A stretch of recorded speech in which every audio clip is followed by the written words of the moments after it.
O Jardim do Éden. Nossa mais duradoura lenda. Uma história contada por uma civilização após a outra.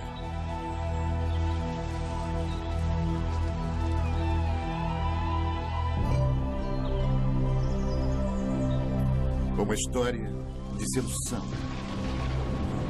A ira de Deus. Um paraíso perdido.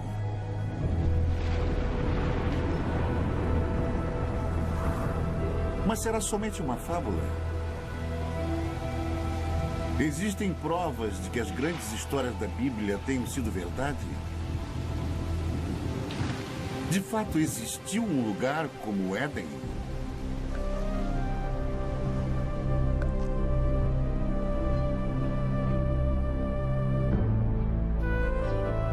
Hoje, a procura pelo Jardim do Éden nos leva a uma terra seca e abandonada, a um lugar chamado Mesopotâmia. Mesopotâmia. Retorno ao Éden.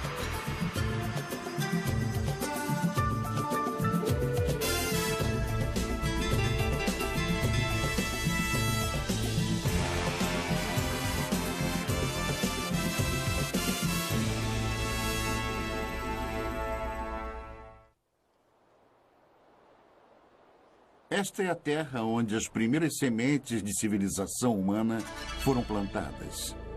E foi aqui que 3 das maiores civilizações do mundo antigo surgiram: Babilônia, Assíria e Suméria.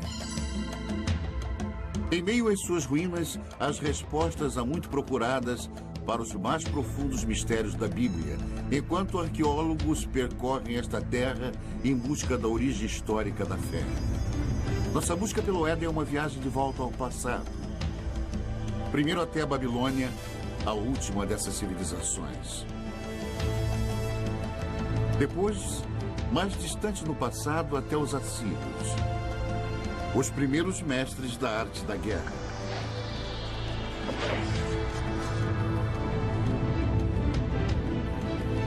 E, finalmente, um momento no passado tão longínquo que somente o Éden poderia ter precedido.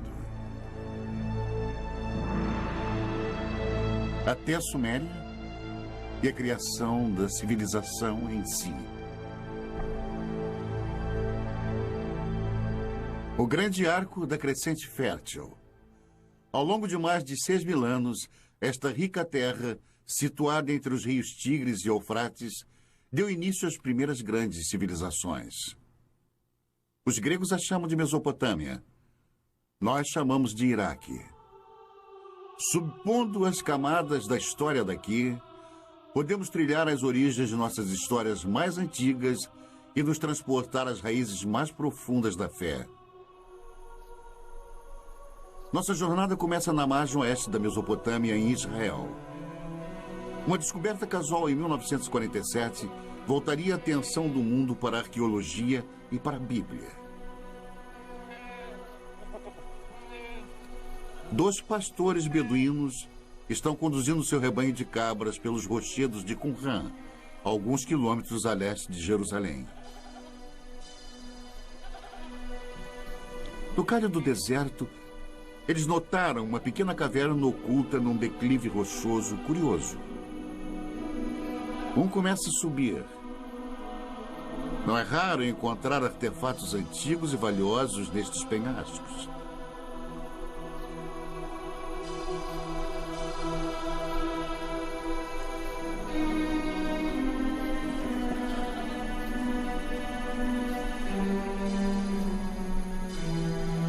Dentro da caverna, o pastor descobre destroços de antigos potes, fragmentos de pergaminhos de couro e algumas folhas de papiro, tudo intocado desde o tempo de Jesus. Estas escrituras de uma seita judaica monástica chamada Essênios viriam a ser conhecidas em todo o mundo como os manuscritos do Mar Morto. Nas cavernas ao redor, centenas de papiros antigos seriam eventualmente descobertos. Uma delas provou ser a primeira versão do Antigo Testamento, incluindo os 5 primeiros livros fundamentais, conhecidos pelos judeus como Torá. Os manuscritos do Mar Morto imediatamente se tornaram foco de um tremendo alvoroço internacional, enquanto eruditos e teólogos disputavam a posse e os significados deles. E a sensação foi importante. Isto foi descrito como um dos achados arqueológicos mais importantes. E são muito valiosos para os judeus, porque eram judaicos. Eles vêm de um período fundamental na história judaica e muito valiosos para os cristãos, porque são contemporâneos de João Batista, Jesus e por aí vai. Portanto, são muito informativos, mas, além disso, temos uma grande ligação emocional a esta obra.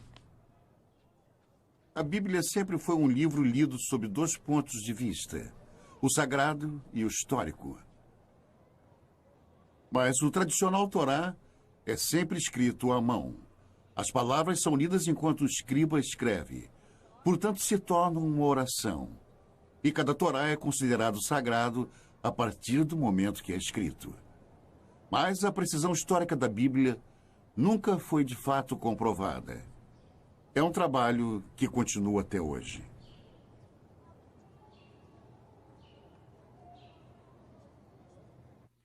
Alguns dos livros da Bíblia são excelentes livros de história. Aliás, os primeiros livros históricos que existem, e muito preciosos, pois temos comparado com outras fontes, e eles mostraram ser muito preciosos. Por isso são tão importantes.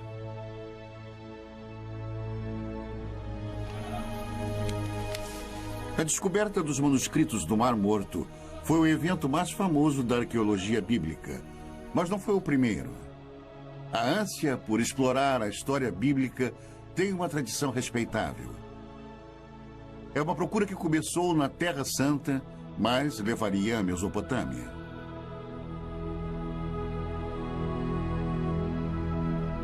Ao longo da história, viajantes místicos e fiéis têm sido trazidos aos locais onde as grandes histórias da Bíblia ocorreram. Mas com a chegada do século XIX, um novo tipo de peregrino procurou fortificar sua crença na Bíblia através da recente ciência da arqueologia. Certamente não poderia haver confirmação maior de sua fé do que provar que a história bíblica foi real. O primeiro propósito dos arqueólogos bíblicos foi localizar lugares mencionados nas narrativas bíblicas e ver se alguma ilustração daqueles contos poderia ser encontrada. Para usar a cerâmica antiga, as antigas muralhas da cidade, as antigas armas como ilustrações de histórias bíblicas que todos eles haviam aprendido na infância.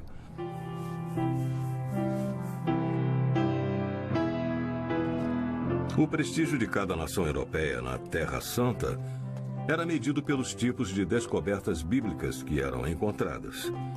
E uma das mais intensas batalhas diplomáticas e políticas que ocorreu na história da arqueologia bíblica foi a descoberta da famosa pedra moabita. Em 1868, na terra de Moab, beduínos da tribo Boni Ramada tropeçaram numa misteriosa tabuleta de pedra enterrada no deserto. Os nativos não eram alheios às antiguidades da área, nem ao seu valor para os europeus. O primeiro ocidental a saber sobre a curiosa pedra negra foi o reverendo Frederick Augustus Klein. Ele imediatamente partiu para a terra deserta, cheia de bandidos, acompanhado somente por alguns guias beduínos. Klein era um missionário, não um arqueólogo. Logo que olhou para o peculiar entalhe de basalto, ele sentiu uma súbita animação, suspeitando que a tabuleta negra pudesse confirmar suas crenças mais profundas. Ele examinou a pedra e fez um molde simples da inscrição. Era numa língua que Klein desconhecia. De volta a Jerusalém, ele procurou ajuda para decifrar a pedra. Quando a notícia do achado começou a se espalhar, as ruas e bazares fervilhavam com os rumores de uma nova descoberta. A inscrição na pedra provou ser o relato do rei Moabe sobre uma batalha também descrita na Bíblia. Pela primeira vez, ali estava uma confirmação escrita, gravada na pedra, de uma história da Bíblia. Duas fontes de um mesmo evento. Para os fiéis, aquela era a prova que estavam procurando. Uma evidência concreta da precisão histórica da Bíblia. Muitos quiseram comparar a pedra, mas os beduínos tinham motivos para desconfiar. No passado haviam sido trapaceados, até mesmo roubados, por caçadores europeus de tesouro. Supondo que algo tão estimado pelos europeus devesse conter ouro, eles jogaram a pedra no fogo na esperança de quebrá-la. Quando o fogo esquentava a pedra, eles derramavam água sobre ela e repetiram isso várias vezes, até que finalmente ela explodiu. Eles não encontraram ouro algum, e a pedra estava destruída.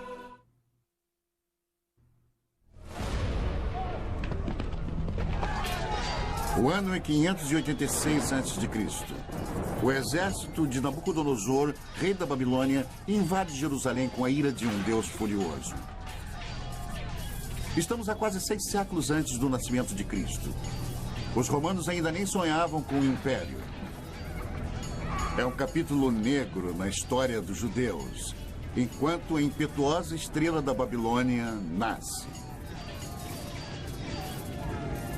A Bíblia descreve o ataque babilônico. Cortou em pedaços todos os utensílios de ouro que fizera Salomão para o templo do Senhor. Todos os príncipes, todos os homens valentes, todos os artífices e ferreiros, ao todo de 10.000. Ele os levou cativos de Jerusalém à Babilônia. Os israelitas cruzaram mais de 800 quilômetros de deserto, seguindo antigas rotas de comércio pelas atuais Jordânia, Síria e Iraque até a Babilônia. Em Salmos 137, os israelitas lamentam: às margens dos rios da Babilônia, nós nos assentávamos e chorávamos, lembrando-nos de Sião. Como, porém, haveríamos de entoar o canto do Senhor em terra estranha? Fracos e exaustos, os israelitas chegaram à Babilônia, amedrontados com tamanha grandiosidade. Arrancados da modesta cidade de Jerusalém, eles contemplavam a majestosa capital do mundo antigo.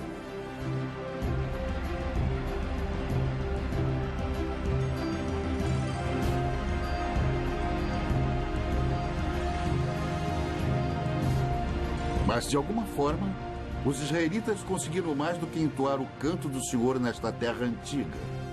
Eles também registraram. Se você pegar qualquer parte de uma fala e então escrevê-la, você está formalizando isso.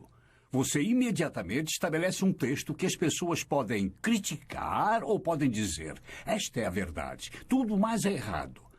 Que eu considero como sendo o maior efeito das escrituras da Bíblia ou do Antigo Testamento. Hoje, as muralhas reconstruídas ao redor da Babilônia estampam o nome de Saddam Hussein. Mas um dia os tijolos exaltavam outro nome: Rei Nabucodonosor. Esta foi uma terra de muitos deuses e ídolos pagãos. Um local improvável para o surgimento de um dos textos mais sagrados do mundo. Na verdade, a grande diversidade babilônica criou o clima perfeito. E eles invadiram este solo cosmopolita.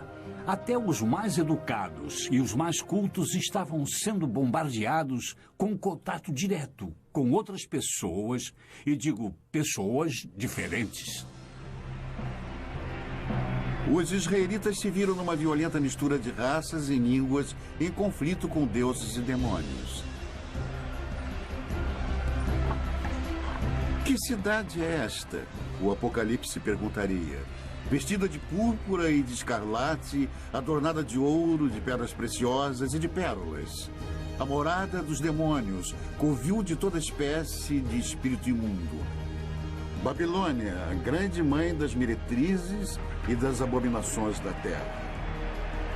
Mas em meio a todas as abominações, talvez até mesmo por causa delas, foi onde a Bíblia se tornou um livro pela primeira vez. Ameaçados por uma nova cultura esmagadora, escribas hebreus se empenharam em preservar e solidificar a identidade judaica. Durante 3 gerações de escravidão, os escribas uniram a tradição oral de Israel, novas escrituras e textos sagrados em um único manuscrito. Nascia a Bíblia. Felizmente para eles, os babilônios eram bem liberais. Eles os permitiram manter sua própria cultura, sua própria religião, estudar seus próprios livros. Foi isso que preservou a Bíblia até os dias de hoje. Mas como os livros da Bíblia surgiram nos longos anos de exílio, a cultura babilônica teria influenciado profundamente o trabalho dos escribas israelitas. Eles eram pessoas muito cultas, eu suponho. Muitas das que foram exiladas. E escribas conversavam com escribas. Tenho certeza que foi assim que muita informação foi transmitida. E a troca de ideias e conhecimento deve ter sido, eu diria, devastadora, deve ter sido extraordinária. A Bíblia eventualmente refletiria as histórias e tradições dos babilônios e até mesmo das primeiras civilizações.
inocência.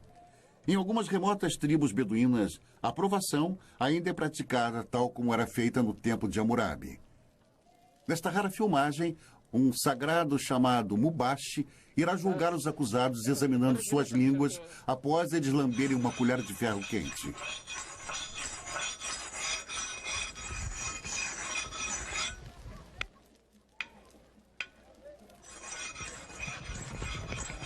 Estes homens foram acusados de roubo. Eles devem se submeter à aprovação ou serem considerados culpados por omissão.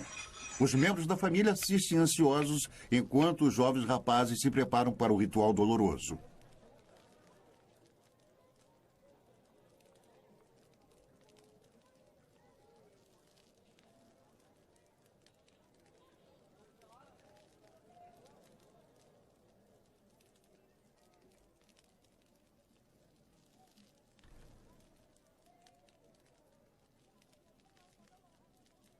A água não alivia a dor. É para limpar e purificar o bebedor e prepará-lo para o julgamento. O homem sagrado reza e depois examina as línguas queimadas, buscando um sinal de Deus. Apenas o Mubashi pode definir culpado ou inocente e somente ele irá determinar o destino destes homens. Finalmente, um veredicto. Um homem é considerado inocente para grande alívio de sua família. O outro não teve tanta sorte. Declarado culpado, ele irá pagar pelo seu crime. A aprovação é um intrigante reflexo atual de Hammurabi, mas suas leis chegam ainda mais diretamente ao presente através da Bíblia. Hammurabi estabeleceu leis. Ele não inovou nada. Ele apenas estabeleceu por escrito as leis as quais eram realizadas pelos antecedentes há centenas, se não milhares de anos. Olho por olho, dente por dente, e princípios como este, muitos dos quais ainda se encontram.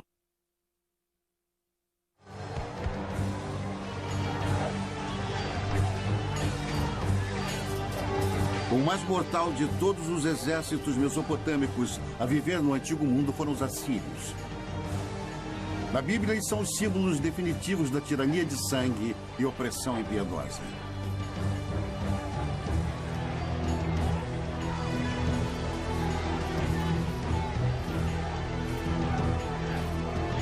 Cem anos antes de Nabucodonosor levar os israelitas em cativeiro para a Babilônia, a Bíblia nos conta que o rei assírio Senaqueribe atacou as terras dos israelitas. No segundo livro dos reis, a Bíblia diz: já tens ouvido o que fizeram os reis da Síria a todas as terras, como as destruíram totalmente.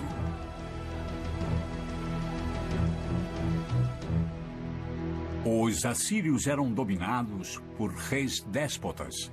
Eles acreditavam no poder absoluto. E poder absoluto significa controle. E o poder absoluto quase que invariavelmente se mantém no poder graças à eficiência e força militar. E os assírios mantinham uma enorme máquina de guerra forte e eficiente. E nas paredes dos palácios dos reis assírios estavam as narrativas de algumas de suas expedições, escritas de forma vaidosa, gloriosa, grandiosa e eloquente. Os assírios, eles poderiam tomar uma cidade e empilhar as cabeças dos cidadãos dominantes do lado de fora dos portões, ou pegavam o rei da cidade, o esfolavam vivo e pregavam sua pele no muro, mas todos faziam isso. O poder assírio, simbolizado pela caça ao leão real, estava nas mãos de impiedosos reis guerreiros. Até mesmo a Bíblia demonstra uma relutante admiração. Eis que a Assíria e todos os grandes povos se assentavam à sua sombra. Ezequiel 31. Enquanto a cidade de Roma estava no início, a Assíria era o maior império do mundo. Por mais de 1000 anos, os detalhes sobre a civilização assíria eram poucos. Até a grande capital, cidade de Nínive, era desconhecida pelo mundo moderno. Então, em 1852, estas ruínas abandonadas foram exploradas pelo arqueólogo britânico Austin Henry Lerdy. O que Lerdy encontrou aqui no norte do Iraque foi nada menos do que a morada real de Nínive, um tesouro intacto da civilização assíria. Cavando a terra como um minerador, Lerdy descobriu grandes touros alados e obras de arte espetaculares escondidas dos olhos humanos por um milênio. O mundo estava admirado e vibrante com a nova descoberta. Nínive era outra cidade bíblica encontrada, mais uma confirmação da precisão histórica da Bíblia. Porém, a mais fenomenal das descobertas de Lerdy foi a grande biblioteca de Nínive, uma extraordinária coleção de 22 mil tabuletas de barro gravadas com a escrita cuneiforme dos assírios. A única comunicação direta que temos com as pessoas do mundo antigo, de fato, é o que eles deixaram em seus escritos. Podemos saber, através disso, o que eles comiam, como era a sua medicina, como era a vida em família, como era a sua política e como viam a religião. Os detalhes da vida diária dos assírios revelam uma sociedade patriarcal, um mundo onde plebeus e principalmente as mulheres tinham poucos direitos. Toda mulher assíria, quando ainda jovem, antes do casamento, ia ao templo de Estar, sentar nos degraus e ficava lá até que algum homem se aproximasse e deixasse cair uma pedra na barra do seu vestido. Então ela entrava com ele e tinha relações. Era assim. Mas neste mundo tirânico havia uma certa justiça. No casamento, até as mulheres tinham certos direitos. Uma mulher podia especificar em seu contrato de casamento que seu marido não poderia ter outras esposas. Ela podia especificar que ele poderia ter quantas prostitutas quisesse, mas não outras esposas. Mas se as mulheres comuns tinham direitos limitados, descobertas recentes revelam que as rainhas assírias dispunham de grande privilégio. Em 1989, o antigo palácio de Nimrod, ao norte do Iraque, foi o palco de um surpreendente achado. Os especialistas a consideraram a mais significante descoberta desde a tumba do rei Tutankhamon, o tesouro de Nimrod. Enquanto nós limpávamos uma das salas, descobrimos que havia algumas indicações de um túmulo no subsolo. Nós tiramos tudo e tentamos nos dividir. E descobrimos que ali havia corpos de pelo menos 2 rainhas. Densos braceletes de ouro ainda enfeitavam os seus ossos. Um tesouro real, enterrados há mais de 2000 anos. Esta filmagem memorável, feita por arqueólogos iraquianos, é um registro exclusivo de suas extraordinárias descobertas. Pela primeira vez, a tumba de uma rainha assíria foi encontrada intacta. A sepultura real ainda exibia uma maldição para proteger as suas ocupantes. Para aquele que abrir o lacre e me retirar de minha tumba, que seu espírito vague sedento sob os amargos raios do sol, e que os poderosos deuses do inferno permitam que seu corpo e sua alma jamais encontrem um descanso eterno. Ignorando a maldição, os arqueólogos escavaram mais de 56 quilos de joias lindamente esculpidas, globos de cristal e requintados entalhes. Os antigos assírios eram mestres ourives e artesãos. Mas o valor desse tesouro é bem mais alto do que vale em ouro. Quando mortas, as rainhas assírias esbanjavam riquezas. Mas em vida foram seus reis que fizeram história. Reis com sede de impérios. No ano de 701 a.C., o rei Senaqueribe e seu exército se puseram a caminho do deserto em direção ao mar Mediterrâneo. Os corajosos assírios estavam determinados a conquistar tudo que passasse em seu caminho. As cidades de Judá, inclusive Jerusalém, e seu rebelde rei Ezequias. Fortalezas e mais fortalezas tombavam diante dos assírios, mas foi a cidade de Laquis cuja brutal destruição está nos registros históricos e na Bíblia. O cerco a Laquis é um ótimo exemplo de como o exército assírio invadiu a cidade, a cercou, a sitiou e a conquistou, e levou seus habitantes como escravos, os que não foram executados, homens, mulheres e crianças. A técnica era muito simples, era uma conquista bruta, rápida e sistematicamente eficiente.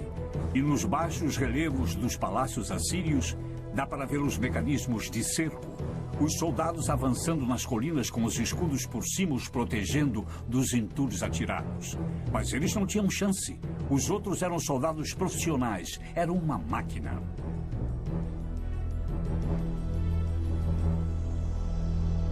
Da cidade capital de Jerusalém, o rei Ezequias sabia que um ataque assírio era inevitável.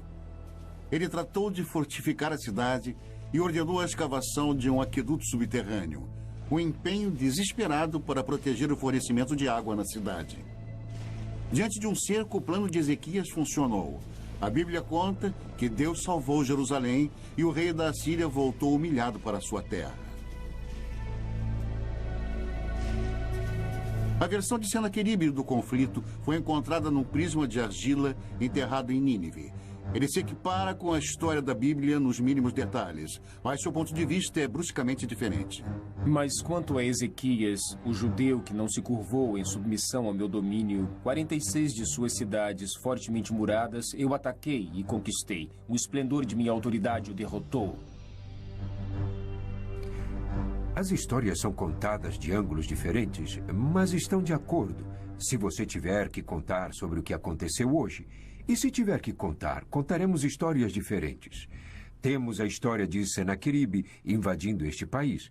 Cada uma conta basicamente sobre o mesmo evento histórico, completamente sem contradições. Sem contradições, exceto uma. O resultado na versão de Senaqueribe, Ezequias está confinado em Jerusalém como um pássaro na gaiola. Mas, segundo a Bíblia, os exércitos assírios estão contidos nas muralhas de Jerusalém.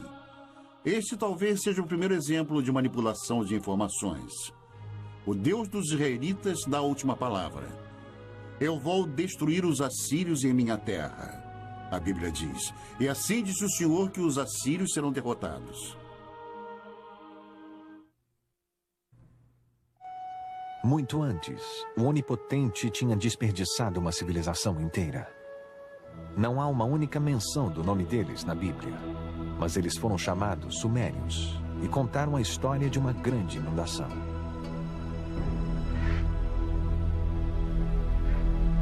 É uma das mais famosas histórias de toda a Bíblia, a saga da Arca de Noé. Um Deus raivoso, um barco de madeira, um dilúvio. É a história de Noé e sua família fugindo para a arca com cada espécie de animal e sobrevivendo ao castigo da inundação, enquanto o resto da humanidade é destruída. É uma história primitiva, mexendo com nossas esperanças e medos mais profundos. Uma história encontrada na Bíblia, mas também em outro texto antigo, um texto descoberto nas ruínas dos Sumérios. No começo deste século, um grupo de blocos mesopotâmicos foram traduzidos. Eles revelaram a primeira lenda conhecida de uma enchente cataclísmica. O primeiro épico escrito do mundo é a história do mítico rei Gilgamesh. A história dele sobre uma grande enchente precede a da Bíblia por pelo menos 2000 anos. Por 7 dias e 7 noites, uma enchente tinha invadido a terra e o barco gigante foi lançado pelas tempestades. O barco navega até uma montanha. Ele solta os pássaros, que é a história que tem uma semelhança com a enchente bíblica. É uma história maravilhosa. Mais de 5.000 anos atrás, a história do grande dilúvio foi contada primeiro aqui, nas cidades antigas da Suméria: Uruk, Eridu e Ur. Na Suméria, encontramos o início de quase tudo que nos fez civilizados. Eles inventaram a roda, o governo e a jardinagem. Suméria, a primeira civilização na Terra. Em uma terra sem pedra, eles projetam tijolos de barro como aqueles ainda feitos e usados hoje. E daqueles simples blocos de construção, eles levantaram os primeiros grandes monumentos, chamados zigurats, construindo templos que invadem dezenas de metros pelo ar. Os sumérios inventaram um minuto de 60 segundos e até mesmo o adolescente problemático. Onde você foi? Não fui em lugar nenhum. Se você não foi a lugar nenhum, por que fica perdendo tempo? Vá para a escola. Fique na frente do seu professor. Narre a sua lição de casa, escreva o seu trabalho. Você me entendeu? Sabemos sobre os sumérios, o que fizeram em suas vidas diárias, graças à mais impressionante invenção deles, a escrita. Nós conhecemos a mais antiga lenda deles e seus segredos mais íntimos, porque alguém escreveu. Foi algo que ninguém havia feito antes. É uma janela, mas uma janela que é composta de várias partes, algumas das quais podemos ver e algumas não. Nós necessitamos de muito mais do que temos. Então, o que temos é espetacular. Em alguns casos, nós também temos que ter em mente que há parte das vidas das pessoas que nunca vemos e que nunca veremos porque há pessoas cuja escrita não foi levada em conta. 5.000 anos atrás, alguém escreveu sua história na argila, nos dando uma ideia de um mundo no seu primeiro relance de civilização. Como um povo, os sumérios eram de certa maneira muito autênticos. Eles se preocupavam sobre conhecer outras pessoas e beber cerveja e coisas assim. E há várias coleções de poemas que relatam as preparações de uma mulher para o seu amante e como ela se veste e espera pelo seu amante. O centro desta civilização era a cidade perdida de Ur, onde se imaginava ser o lugar de nascimento de Abraão, o primeiro dos patriarcas bíblicos.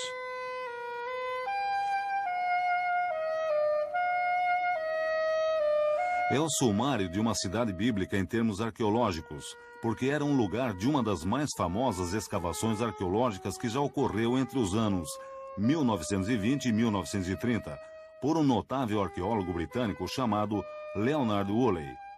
Um arqueólogo britânico descreveu a arqueologia como sendo a ciência dos detritos ou restos, o que é verdade. Mas me dê um arqueólogo que possa fazer pedras e ossos e tijolos e potes criarem vida. Leonard Woolley era assim. Ele pegaria pessoas num passeio por um pequeno quarteirão de Ur, onde as fundações da casa estivessem expostas, e conforme fossem andando, ele falaria da vida das pessoas que viveram nestas casas. Falaria sobre os fornos, as janelas, os tetos rebaixados, os móveis. E Ur, nas mãos de Woolley, ganhava vida. Woolley cavou este enorme buraco. Ele ia através da cidade e se tornava cada vez menor. E então havia esta inútil camada de lodo. E Woolley recontava como a mulher dele veio e olhou para aquilo. E ela era uma senhora simples. Olhou para aquilo e disse: "Oh, aquilo é a enchente." E luzes se acenderam. E Woolley disse que isto era uma evidência do dilúvio bíblico. E o que ele fez? Trouxe dinheiro. E Ur foi uma das escavações que foi vendida brilhantemente.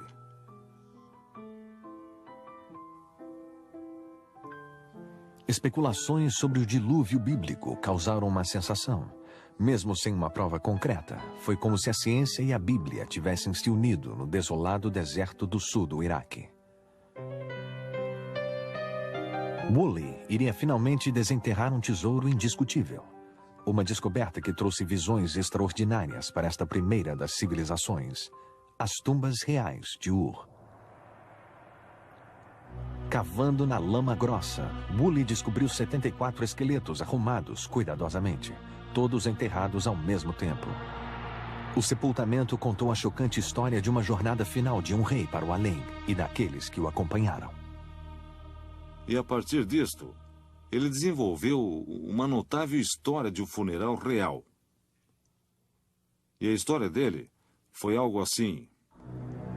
Primeiro eles cavaram este grande buraco com uma lâmpada de um lado. No buraco, levantaram um sepulcro com pedra na qual o corpo do personagem real foi colocado.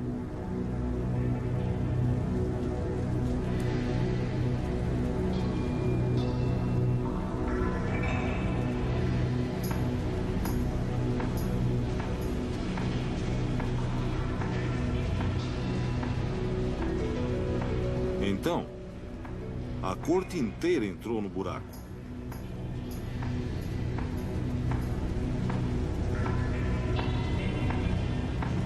Todos se alinharam e ficaram lá com pequenos potes de argila em suas mãos. E então, no sinal, todos beberam veneno.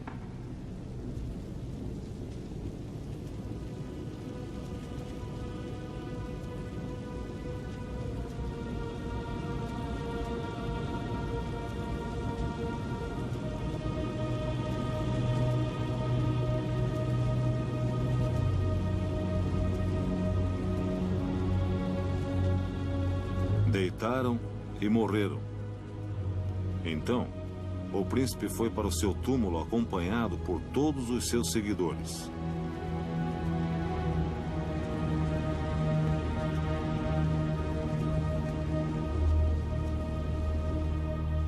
Isto se tornou uma das grandes descobertas, um dos maiores funerais contados na arqueologia da história antiga.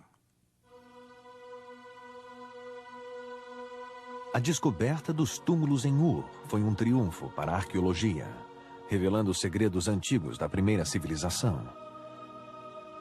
Mas a ciência sozinha pode nos levar só até lá. Onde a trilha acaba, o épico de Gilgamesh traz as pistas atormentadoras finais. Pistas que nos levam de volta a um jardim e a um lugar chamado paraíso.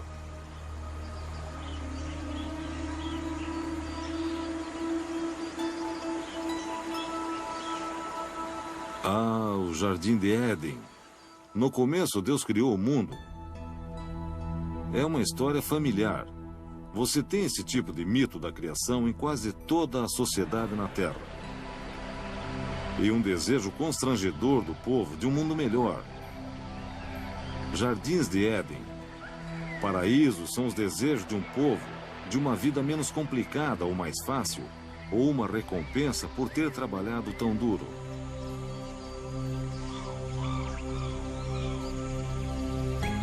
No antigo épico sumério de Gilgamesh, o nome dado ao paraíso é Dolmen.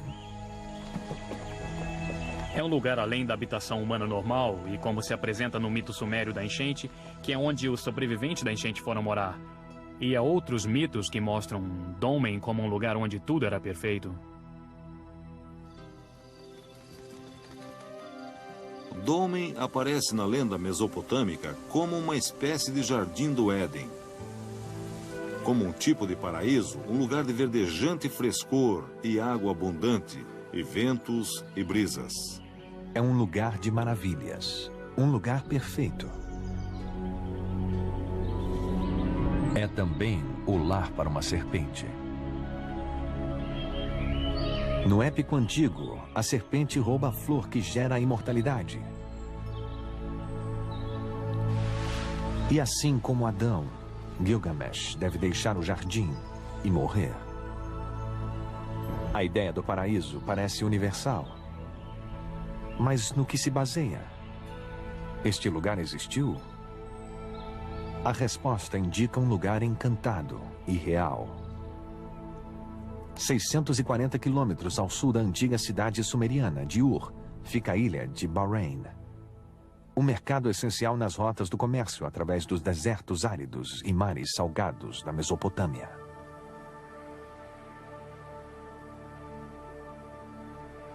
Hoje, Bahrein não é mais um paraíso, mas foi uma vez viçoso. Uma vez esta ilha teve água abundante e também abundante vida. Uma vez, há muito tempo, isto era Dolmen. Mas era o paraíso? Comparando com o deserto nos arredores, certamente parecia ser. Havia tanta água aqui que o que é agora é uma ilha deserta. Floresceu. Era um jardim produzindo frutas suculentas. E havia pessoas aqui que aparentemente levavam uma vida abençoada. Mais de 85 mil túmulos encontram-se nesta paisagem, provavelmente mais do que em qualquer outro lugar do mundo antigo. Os ossos antigos nos contam que esses povos eram mais altos e mais saudáveis, e eles viviam mais que as outras pessoas da região. E nos túmulos está a mais surpreendente chave: os restos de cobras, ritualmente embalsamadas em algum lugar no passado há mais de 4.000 anos. Aqui em Bahrein, nós encontramos a serpente do mesmo jeito que a encontramos no épico de Gilgamesh, e do mesmo jeito que a encontramos na Bíblia. Nossa jornada de volta ao tempo cruzou as terras onde os babilonianos, os assírios e os sumérios antigos uma vez estiveram. É possível se arriscar ainda mais para a terra que oculta as pegadas de Adão?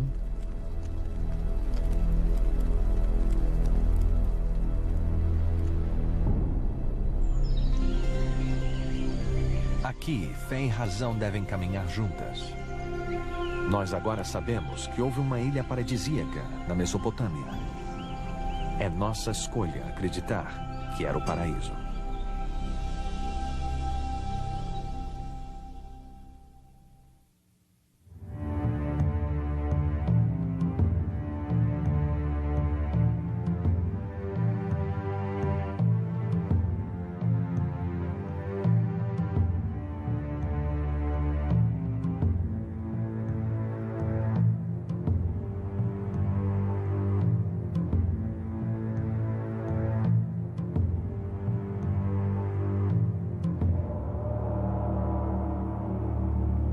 Mas, além disso, temos uma grande ligação emocional a esta obra.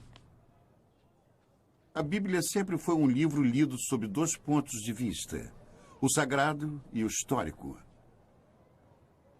Mas o tradicional Torá é sempre escrito à mão. As palavras são lidas enquanto o escriba escreve. Portanto, se torna uma oração. E cada Torá é considerado sagrado a partir do momento que é escrito. Mas a precisão histórica da Bíblia nunca foi de fato comprovada. É um trabalho que continua até hoje.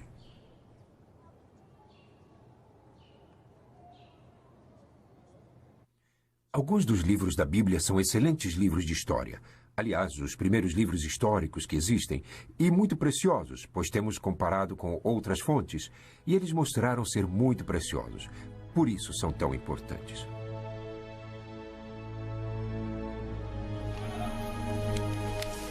A descoberta dos manuscritos do Mar Morto foi o evento mais famoso da arqueologia bíblica, mas não foi o primeiro. A ânsia por explorar a história bíblica tem uma tradição respeitável. É uma procura que começou na Terra Santa, mas levaria à Mesopotâmia.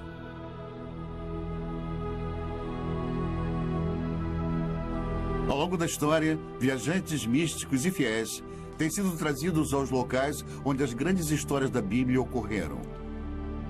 Mas com a chegada do século XIX, um novo tipo de peregrino procurou fortificar sua crença na Bíblia através da recente ciência da arqueologia.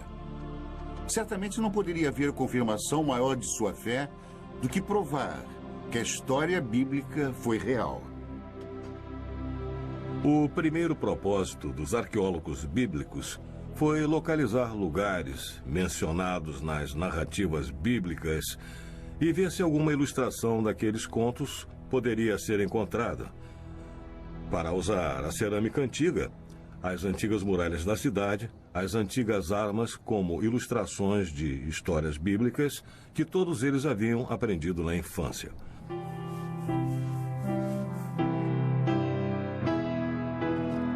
O prestígio de cada nação europeia na Terra Santa era medido pelos tipos de descobertas bíblicas que eram encontradas. E uma das mais intensas batalhas diplomáticas e políticas que ocorreu na história da arqueologia bíblica foi a descoberta da famosa pedra moabita. Em 1868, na terra de Moab, beduínos da tribo Boni Ramada tropeçaram numa missão. O grande arco da crescente fértil. Ao longo de mais de 6.000 anos, esta rica terra, situada entre os rios Tigres e Eufrates, deu início às primeiras grandes civilizações. Os gregos a chamam de Mesopotâmia. Nós chamamos de Iraque. Subpondo as camadas da história daqui, podemos trilhar as origens de nossas histórias mais antigas e nos transportar às raízes mais profundas da fé. Nossa jornada começa na margem oeste da Mesopotâmia, em Israel. Uma descoberta casual em 1947 voltaria a atenção do mundo para a arqueologia e para a Bíblia. 2 pastores beduínos estão conduzindo seu rebanho de cabras pelos rochedos de Qumran, alguns quilômetros a leste de Jerusalém. No calho do deserto, eles notaram uma pequena caverna oculta num declive rochoso curioso. Um começa a subir. Não é raro encontrar artefatos antigos e valiosos nestes penhascos.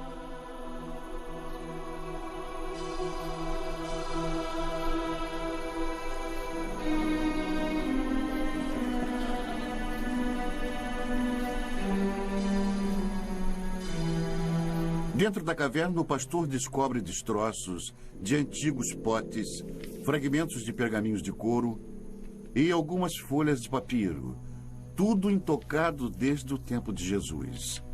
Estas escrituras de uma seita judaica monástica chamada Essênios viriam a ser conhecidas em todo o mundo como os manuscritos do Mar Morto. Nas cavernas ao redor, centenas de papiros antigos seriam eventualmente descobertos. Uma delas provou ser a primeira versão do Antigo Testamento, incluindo os 5 primeiros livros fundamentais, conhecidos pelos judeus como Torá. Os manuscritos do Mar Morto imediatamente se tornaram foco de um tremendo alvoroço internacional, enquanto eruditos e teólogos disputavam a posse e os significados deles. E a sensação foi importante. Isto foi descrito como um dos achados arqueológicos mais importantes. E são muito valiosos para os judeus, porque eram judaicos. Eles vêm de um período fundamental na história judaica. E muito valiosos para os cristãos, porque são contemporâneos de João Batista, Jesus e por aí vai. Portanto, são muito informativos. Por o que fizera Salomão para o templo do Senhor. Todos os príncipes, todos os homens valentes, todos os artífices e ferreiros, ao todo de 10.000. Ele os levou cativos de Jerusalém à Babilônia. Os israelitas cruzaram mais de 800 quilômetros de deserto, seguindo antigas rotas de comércio pelas atuais Jordânia, Síria e Iraque até a Babilônia. Em Salmos 137, os israelitas lamentam: às margens dos rios da Babilônia, nós nos assentávamos e chorávamos, lembrando-nos de Sião. Como, porém, haveríamos de entoar o canto do Senhor em terra estranha? Fracos e exaustos, os israelitas chegaram à Babilônia, amedrontados com tamanha grandiosidade. Arrancados da modesta cidade de Jerusalém, eles contemplavam a majestosa capital do mundo antigo.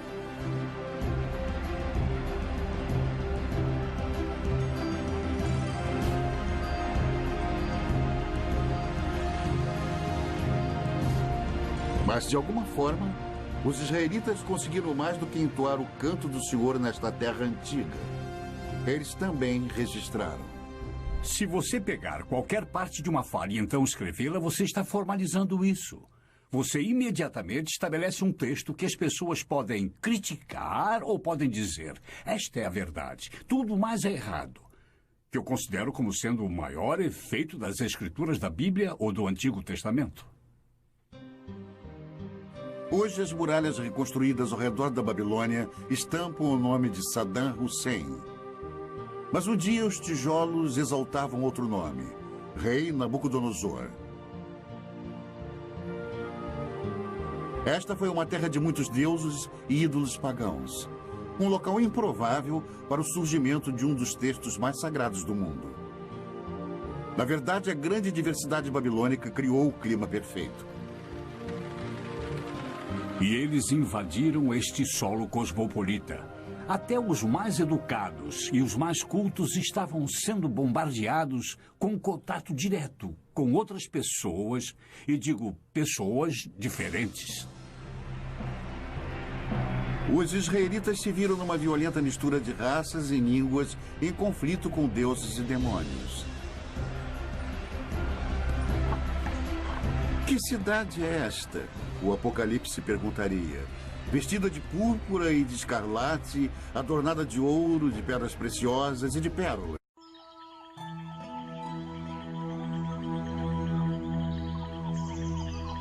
O Jardim do Éden. Nossa mais duradoura lenda. Uma história contada por uma civilização após a outra.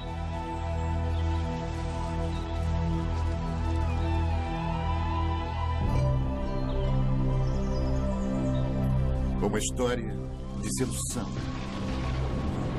A ira de Deus. Um paraíso perdido.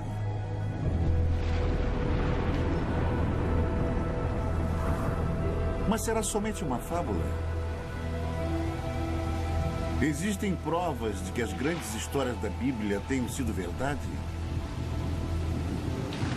De fato, existiu um lugar como o Éden?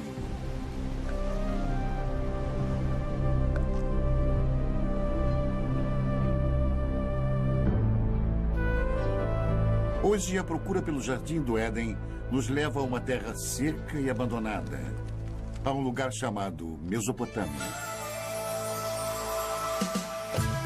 Mesopotâmia. Retorno ao Éden.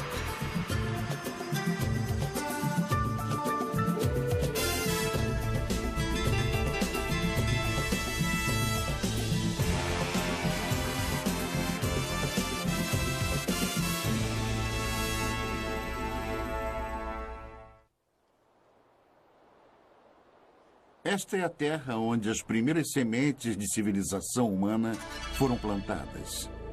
E foi aqui que 3 das maiores civilizações do mundo antigo surgiram: Babilônia, Assíria e Suméria. Em meio às suas ruínas, as respostas há muito procuradas para os mais profundos mistérios da Bíblia, enquanto arqueólogos percorrem esta terra em busca da origem histórica da fé. Nossa busca pelo Éden é uma viagem de volta ao passado. Primeiro até a Babilônia, a última dessas civilizações. Depois, mais distante no passado, até os assírios, os primeiros mestres da arte da guerra.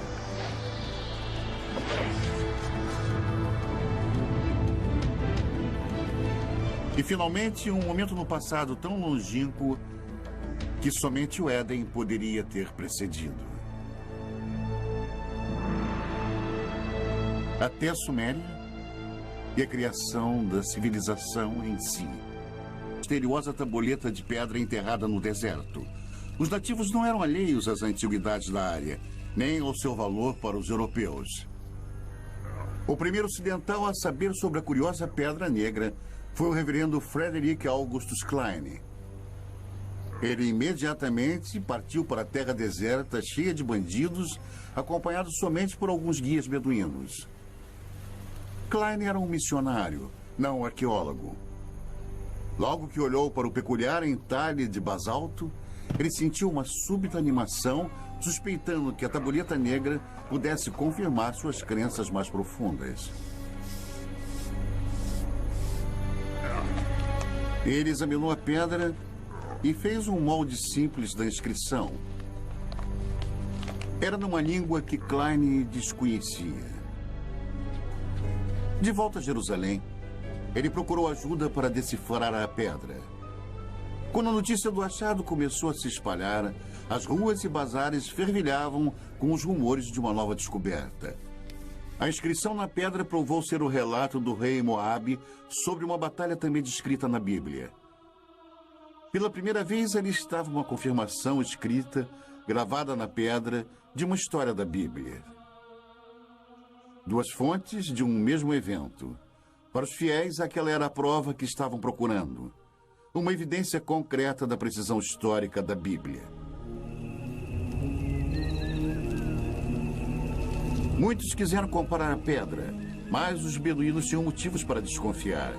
No passado haviam sido trapaceados, até mesmo roubados, por caçadores europeus de tesouro. Supondo que algo tão estimado pelos europeus devesse conter ouro, eles jogaram a pedra no fogo na esperança de quebrá-la.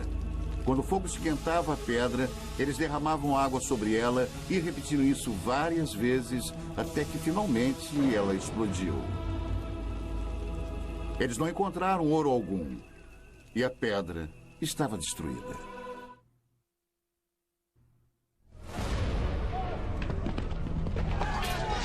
O ano é 586 a.C.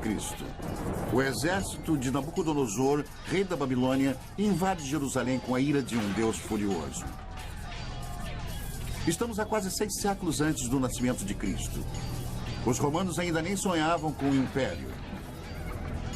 É um capítulo negro na história dos judeus, enquanto a impetuosa estrela da Babilônia nasce. A Bíblia descreve o ataque babilônico. Cortou em pedaços todos os utensílios de